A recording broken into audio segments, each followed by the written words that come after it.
नमस्कार दोस्तों, स्वागत है एक नए वीडियो में। बिहार स्पेशल के बेहतरीन 50 प्रश्न हम लोग देख रहे हैं। सेट 1, 2 देख चुके हैं। आज के वीडियो में है सेट 3 नंबर का प्रश्न। तो आइए शुरू करते हैं पहले प्रश्न से। पहला प्रश्न है कि बुद्ध के जन्म से पूर्व 6ठी शताब्दी ईसा पूर्व में भारतवर्ष 16 महाजनपदों में बटा था। इसका उल्लेख किस ग्रंथ से प्राप्त होता है? 6ठी शताब्दी ईसा पूर्व में भारतवर्ष 16 महाजनपदों में बटा था और इसका उल्लेख किस ग्रंथ से प्राप्त होता है? और इसका सही आंसर हो जाएगा अगंतुर निकाय से प्राप्त होता है। नेक्स्ट प्रश्न है कि मगध के किस शासक ने कश्मीर में श्रीनगर की स्थापना की? मगध के किस शासक ने कश्मीर में श्रीनगर की स्थापना की? और इसका सही जवाब हो जाएगा ऑप्शन बी, अशोक। मेगास्थनीज का पाटलिपुत्र में आगमन कब हुआ था? मेगास्थनीज का पाटलिपुत्र में आगमन कब हुआ? और इसका सही जवाब है ऑप्शन ए, 315 ईसा पूर्व। 315 ईसा पूर्व। किस शासक ने शिलाकंटक व रथ मूसल जैसी नवीन शस्त्रों की खोज की थी? किस शासक ने शिलाकंटक व रथ मूसल जैसी नवीन शस्त्रों की खोज की थी? और इसका सही जवाब हो जाएगा ऑप्शन डी, अजातशत्रु। अगला प्रश्न है कि हर्यक वंश के उपरांत मगध पर किस वंश की सत्ता स्थापित हुई? हर्यक वंश के उपरांत मगध पर किस वंश की सत्ता स्थापित हुई? सही जवाब हो जाएगा ऑप्शन ए, शिशुनाग वंश की। नेक्स्ट प्रश्न है कि किस विद्वान ने चंद्रगुप्त मौर्य के राजप्रसाद के बारे में कहा है कि इसकी शानो शौकत का मुकाबला न तो सूसा और न इकबताना कर सकते हैं? और इसका सही आंसर हो जाएगा ऑप्शन सी, एरियन ने। अगला प्रश्न है कि कलिंग नरेश खारवेल ने कहाँ से कीमती उपहार प्राप्त किया था? कलिंग नरेश खारवेल ने कहाँ से कीमती उपहार प्राप्त किया था? इसका सही जवाब हो जाएगा ऑप्शन ए, अंग एवं मगध से। नेक्स्ट है, किसने यह वर्णन किया है कि मध्य भारत के सभी देशों में मगध देश में सर्वाधिक नगर थे? धनपतियों ने यहाँ चिकित्सालय बनवाए थे जहाँ रोगियों को मुफ्त भोजन तथा दवाएं दी जाती थी। आंसर हो जाएगा ऑप्शन सी, फाहियान ने वर्णन किया है। शेर शाह का मकबरा कहाँ है? शेर शाह का मकबरा कहाँ है? सही जवाब हो जाएगा ऑप्शन डी, सासाराम में। मिथिला के कर्नाट वंश के शासकों की राजधानी कहाँ थी? कर्नाट वंश के शासकों की राजधानी कहाँ थी? इसका सही जवाब हो जाएगा ऑप्शन सी, सिमरावगढ़ थी। नेक्स्ट है, बिहार पर बख्तियार खिलजी के हमले का पहला विवरण प्राप्त हुआ। बिहार पर बख्तियार खिलजी के हमले का पहला विवरण प्राप्त हुआ। सही आंसर हो जाएगा ऑप्शन बी, तबकात ए नासरी से। वह प्रथम मुगल सम्राट जिसका राज्याभिषेक बिहार में हुआ।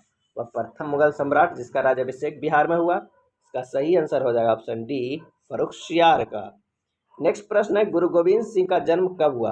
गुरु गोविंद सिंह का जन्म कब हुआ था? इसका सही आंसर हो जाएगा ऑप्शन ए, 26 दिसंबर 1966 को हुआ था जन्म। कहाँ? तो पटना में। 1765 ईस्वी में शाह आलम द्वितीय द्वारा बिहार का दीवानी अधिकार प्राप्त करने के बाद ईस्ट इंडिया कंपनी ने किसे बिहार का प्रथम नायाब दीवाना बनाया था? और इसका सही आंसर हो जाएगा ऑप्शन बी, सिताब राय को। किसे? सिताब राय को। नेक्स्ट प्रश्न है कि बिहार में 1857 के विद्रोह का मुख्य संगठनकर्ता कौन था? 1857 के विद्रोह का मुख्य संगठनकर्ता कौन था? इसका सही जवाब हो जाएगा option C, Kunwar Singh. Next प्रश्न है कि 12 दिसंबर 1911 के बिहार प्रांत की घोषणा की गई थी। उस समय इसके साथ भारत के वर्तमान राज्यों में कौन शामिल था? और इसका सही जवाब हो जाएगा ऑप्शन सी, उड़ीसा शामिल था। किस जनजातीय विद्रोह की चर्चा कार्ल मार्क्स ने अपनी पुस्तक नोट्स ऑन इंडियन हिस्ट्री में की है? नोट्स ऑन इंडियन हिस्ट्री में की है। और इसका सही जवाब हो जाएगा ऑप्शन बी, संथाल विद्रोह का। बिहार में पहला कांग्रेसी मंत्रिमंडल का गठन कब हुआ था? पहला कांग्रेसी मंत्रिमंडल का गठन कब हुआ था? इसका सही जवाब हो जाएगा ऑप्शन सी, 20 जुलाई 1937 ईस्वी को। बिहार में अहमद अंजुमन ए हिंद नामक संस्था के संस्थापक थे। अंजुमन ए हिंद नामक संस्था के संस्थापक थे। और इसका सही आंसर हो जाएगा ऑप्शन डी, मुंशी प्यारेलाल।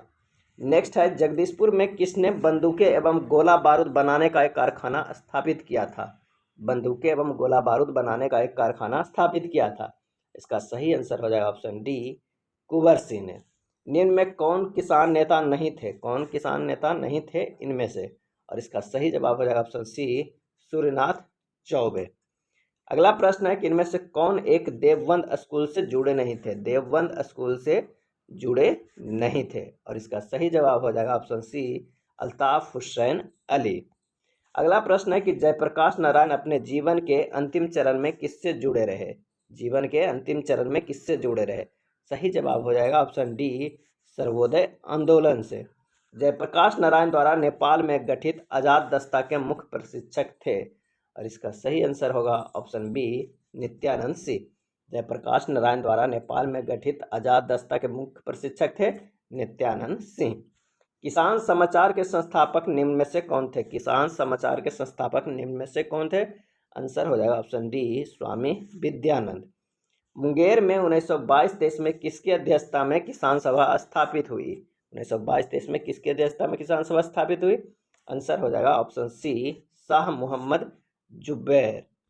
चंपारण आंदोलन की समाप्ति के उपरांत गांधी जी ने किसे अपने मोतिहारी के कार्यालय का कार्यभार सौंपकर वापस लौट गए? और इसका आंसर हो जाएगा ऑप्शन डी, जनकधारी प्रसाद। बिहार में कौन राष्ट्रीय उद्यान बाघ परियोजना के अंतर्गत आता है? कौन सा जो राष्ट्रीय उद्यान है जो बाघ परियोजना के अंतर्गत आता है? आंसर है ऑप्शन सी, वाल्मीकि नगर उद्यान। अगले प्रश्न पे चलते हैं कि बिहार का कौन सा जिला क्षेत्रफल की दृष्टि से सर्वाधिक बहुफसली है? सर्वाधिक बहुफसली है। आंसर हो जाएगा ऑप्शन ए, मुजफ्फरपुर। अब आइए देखते हैं सूची 1 और सूची 2 को मिलान करना। एक तरफ खनिज है और दूसरा प्राप्त स्थान कहाँ कहाँ से प्राप्त किया है। तो आइए देखते हैं। चूना पत्थर है जो रोहतास से, मैग्नेटाइट है जो जमुई से है। चूना पत्थर राजस्थान से, मैग्नेटाइट जो है वो जमुई से है, और चीनी मिट्टी जो है वो बांका से, और बक्साइड है मुंगेर से। चूना पत्थर रोहतास, मैग्नेटाइट जमुई से, चीनी मिट्टी बांका से, और बक्साइड जो है वो मुंगेर से प्राप्त हुआ है। इसका आंसर हो जाएगा ऑप्शन ए। नेक्स्ट प्रश्न है, बिहार में लोक शिकायत निवारण कानून कब से लागू किया गया? लोक शिकायत निवारण कानून। आंसर हो जाएगा ऑप्शन बी, 5 जून 2016 से। 5 जून 2016 से। बिहार में अंतर्राष्ट्रीय विश्वविद्यालय यूनिवर्सिटी ऑफ नालंदा के प्रथम कुलपति निम्न में से कौन थे? सही जवाब हो जाएगा option B, doctor Gopa Sabharwal. Doctor Gopa Sabharwal. Next है, बिहार में कहाँ टेक्सटाइल एवं हैंडलूम पार्क की स्थापना प्रस्तावित है? टेक्सटाइल एवं हैंडलूम पार्क की। आंसर हो जाएगा ऑप्शन सी, कहलगांव। बिहार में चमड़ा प्रसंस्करण के उद्योग है। बिहार में चमड़ा प्रसंस्करण के उद्योग है, और इसका आंसर हो जाएगा ऑप्शन ए, पश्चिम चंपारण, मुजफ्फरपुर और बरौनी में। थावे का तीर्थ स्थल कहाँ स्थित है? थावे का तीर्थ स्थल कहाँ स्थित है? आंसर है ऑप्शन बी, गोपालगंज में। नेक्स्ट है, बिहार में गंगा नदी में निम्नलिखित में से कौन सी नदी दक्षिण दिशा से नहीं मिलती है? सही जवाब हो जाएगा ऑप्शन ए, महानंदा। मिथिला के प्रख्यात कवि विद्यापति ने किस राग का सृजन किया था? आंसर हो जाएगा ऑप्शन सी, नचारी राग का। कौन सा राग? नचारी। जट जाटिन लोक नाट्य नृत्य कहाँ प्रसिद्ध है? जट जटिन लोक नाट्य नृत्य कहाँ प्रसिद्ध है? आंसर हो जाएगा ऑप्शन डी, बिहार में। बिहार को वह जिला जिसकी सीमा नेपाल एवं उत्तर प्रदेश दोनों को स्पर्श करती है। कौन ऐसा जिला है जिसकी सीमा नेपाल एवं उत्तर प्रदेश दोनों को स्पर्श करती है? आंसर हो जाएगा ऑप्शन बी, पश्चिमी चंपारण। बिहार के उत्तरी मैदान भाग से में पश्चिमी से पूर्व की ओर बढ़ते क्रम में दोआब का सही क्रम क्या है? बताना है कि बिहार के उत्तरी मैदानी भाग में पश्चिमी से पूर्व की ओर बढ़ते क्रम में दोआब के सही क्रम क्या है? तो घाघरा गंडक दोआब पहले आएगा, उसके बाद गंडक कोसी दोआब, उसके बाद कोसी महानंदा दोआब आएगा। तो आंसर हो जाएगा ऑप्शन ए। नेक्स्ट है, बिहार में दियारा भूमि कहा जाता है? बिहार में दियारा भूमि कहा जाता है, और इसका सही जवाब है ऑप्शन ए, गंगा से पूरब ऊंचा टीला क्षेत्र को। अगला प्रश्न है कि बिहार में मानसून लौटना कब प्रारंभ हुआ? बिहार में से मानसून लौटना कब प्रारंभ होता है? और इसका आंसर हो जाएगा ऑप्शन बी, अक्टूबर के मध्य में बिहार से मानसून लौट जाता है। बिहार राज्य स्पोर्ट्स काउंसिल का गठन कब हुआ? बिहार राज्य स्पोर्ट्स काउंसिल का गठन कब किया गया था? और इसका आंसर हो जाएगा ऑप्शन सी, 1953 ईस्वी में। बिहार का पहला रेल सड़क पुल राजेंद्र पुल किन दो जिलों को जोड़ता है? बिहार का पहला रेल सड़क पुल राजेंद्र पुल किन दो जिलों को जोड़ता है? इसका आंसर हो जाएगा ऑप्शन सी, बेगूसराय पटना का। नेक्स्ट प्रश्न है, बिहार का पहला महिला डाकघर किस शहर में खोला गया? बिहार का पहला महिला डाकघर किस शहर में खोला गया? और इसका सही जवाब हो जाएगा ऑप्शन ए, पटना में। भारत की कुल जनसंख्या में बिहार की जनसंख्या का क्या प्रतिशत है? बिहार की जनसंख्या का क्या प्रतिशत है? और इसका आंसर हो जाएगा ऑप्शन डी, 8.60% है। नेक्स्ट प्रश्न है कि किस राज्य में विधान परिषद की संरचना अथवा विघटन किया जा सकता है। किसी राज्य में विधान परिषद की संरचना अथवा विघटन किया जा सकता है। इसका आंसर हो जाएगा ऑप्शन बी, संसद द्वारा। अगला प्रश्न है कि Navinagar power generating company Bihar के किस जिला में स्थित है। Navinagar power generating company Bihar के किस जिला में स्थित है। सही जवाब हो जाएगा ऑप्शन सी, औरंगाबाद। बिहार में पर्णपाती वनों को वर्गीकृत किया जा सकता है। बिहार में पर्णपाती वनों को वर्गीकृत किया जा सकता है। आंसर हो जाएगा ऑप्शन सी, उपरोक्त में से दोनों, अर्ध पर्णपाती वन और शुष्क पर्णपाती वन। नेक्स्ट है सीतामढ़ी का पुनौरा धाम किस धार्मिक परिपथ में शामिल है। सीतामढ़ी का पुनौरा धाम किस धार्मिक परिपथ में शामिल है, और इसका सही जवाब हो जाएगा ऑप्शन बी, रामायण परिपथ में। यह है बिहार स्पेशल के सेट नंबर 3 के प्रश्न। अगर वीडियो अच्छा लगा हो तो प्लीज़ लाइक एंड शेयर कर दीजिएगा। धन्यवाद।